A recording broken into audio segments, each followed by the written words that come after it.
pagi, Bu. Apa kabarnya hari ini? Baik.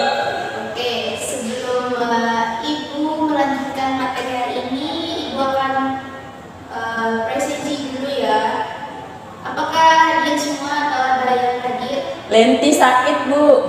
Oh, sakit ya? Baik. Sebelum memulai pelajaran hari ini, kita terlebih dahulu berdoa dulu ya. Kita berdoa menurut agama dan keyakinan kita masing-masing. Berdoa dimulai. Berdoa selesai. Baik, materi kita hari ini yaitu materi tentang cerpen. Ada yang tahu apa itu cerpen? Cerita pendek, Bu. Betul, itu adalah pelajaran dari cerpen sendiri. Kalau pengertian dari cerpen itu apa? Nggak tahu, Bu. Baik, dan apakah anak-anak tahu tujuan dari pelajaran kita hari ini? Belum tahu, Bu. Baik, saya akan menjelaskan pengertian dari cerpen itu sendiri ya. Cerpen itu merupakan suatu jenis karya sastra fiksi yang tergolong pendek dan mengisahkan suatu kejadian dari seseorang dalam rentang waktu yang sangat singkat. Tujuan dari cerpen ini, kita mempelajari cerpen ini sebentar. Kita akan berdiskusi di dalam cerpen itu seperti apa isinya. Isinya itu adalah tentang unsur-unsur intrinsik dalam cerpen. Ada yang tahu unsur-unsur intrinsik dalam cerpen itu seperti apa? Belum tahu, Bu. Baik. Unsur intrinsik dalam cerpen itu pengertiannya yang pertama itu yaitu unsur intrinsik adalah unsur yang membangun cerita itu dari dalam. Dan ada juga unsur ekstrinsik dari cerpen itu sendiri, yaitu tentang dimana baik unsur ekstrinsik di dalam cerpen itu sendiri adalah unsur yang membangun cerita cerpen itu dari luar. Contohnya itu nilai sosial, nilai agama, nilai pendidikan seperti itu. Nah, ada yang tahu jenis-jenis dari unsur ekstrinsik? Bukan, unsur intrinsiknya. Ada yang tahu? Nggak ada, Bu. Baik, yang pertama itu adalah tokoh. Ada yang tahu apa itu tokoh di dalam cerpen?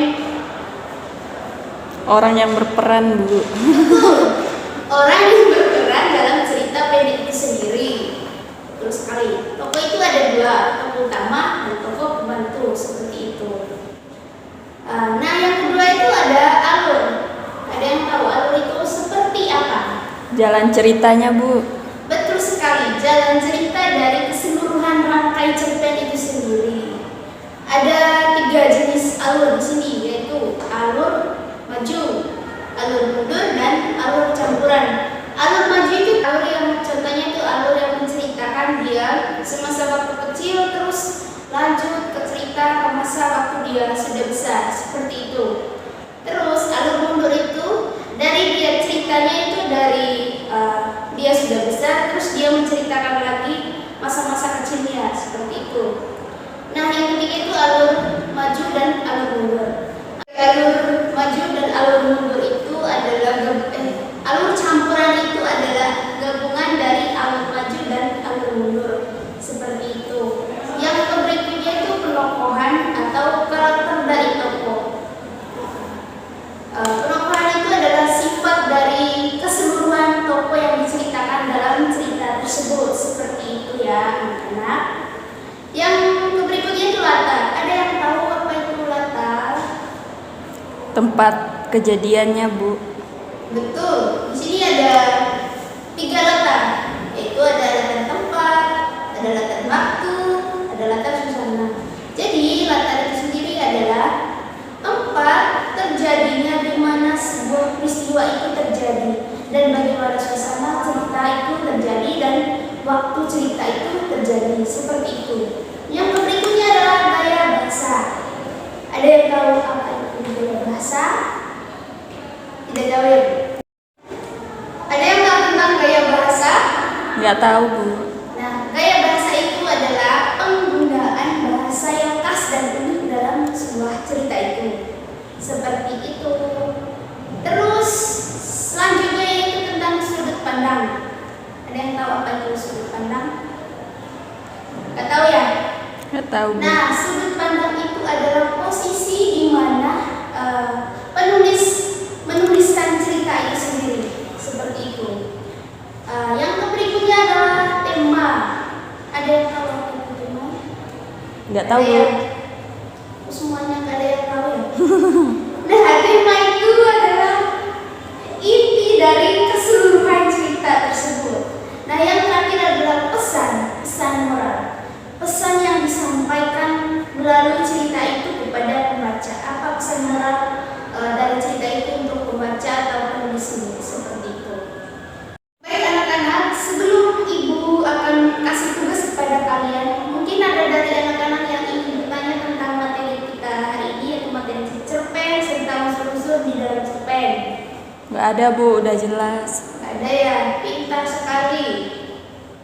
Nah, ibu akan kasih tugas kepada kalian, yaitu membuat satu cerpen dan menentukan unsur-unsur intrinsik di dalam cerpen itu.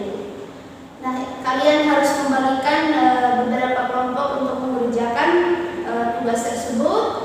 Dan kalau selesai mengerjakan tugas, nanti berdiskusi dengan teman-teman kalian dan mempresentasikan ke depan kelas. Oke? Baik anak-anak, karena waktu mata pelajaran hari ini sudah selesai, nah tugasnya dikerjakan di rumah aja ya. Tapi tugasnya harus dikerjakan secara berkelompok. Nah, minggu depan harus dipresentasikan di depan kelas. Oke?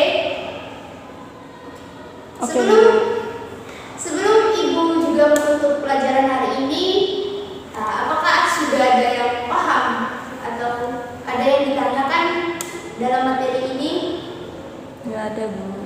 Nah, kalau tidak ada pertanyaan dari anak-anak, ibu akan mempertanyakan materi hari ini karena kalian sudah paham. Ibu akan ada pertanyaan untuk anak-anak. Menurut anak-anak, apa itu cerpen sendiri? Cerita pendek, Bu. Betul, cerita pendek. Tapi pengertian dari cerpen itu sendiri adalah sejenis karya sastra fiksi yang tergolong pendek dan mengisahkan peristiwa seseorang atau kejadian kehidupan seseorang, dan rentang waktunya itu sangat singkat, seperti itu. Nah, di dalam cerpen itu kan ada unsur-unsur dari cerpen. Siapa yang tahu ada berapa unsur di dalam cerita pendek? Ada 2, Bu. Apa itu? Unsur intrinsik dan ekstrinsik. Betul sekali, unsur intrinsik dan unsur ekstrinsik. Nah, ada yang tahu isi di dalam unsur intrinsik? Gak ada ya? Isi dari unsur intrinsik itu adalah ada tokoh tadi, ada alur, terus ada penokohan, terus ada latar, entah itu latar tempat, waktu, dan suasana. Terus ada gaya bahasa, ada sudut pandang, terus ada tema, dan ada pesan moral. Seperti itu. Terus yang kedua itu unsur ekstrinsik. Ada yang tahu isi dari unsur ekstrinsik? Nggak tahu, Bu. Gak tahu ya? Lupa. Nah, isi dari unsur ekstrinsik itu adalah tergantung ceritanya itu, yaitu mungkin di dalam cerita itu ada mengandung nilai sosial, nilai pendidikan, dan nilai moral, seperti itu. Nah, oke, karena waktu hari ini sudah cukup untuk kita dan semuanya sudah dijelaskan tadi materi-materinya, Ibu akan mengakhiri pelajaran hari ini. Jangan lupa tugas membuat cerpen tadi dan harus dipresentasikan minggu depan ya. Baik, untuk pelajaran hari ini sudah selesai. Dan sebelum Ibu menutup pelajaran hari ini, satu orang memimpin doa dulu terlebih dahulu. Mari kita berdoa.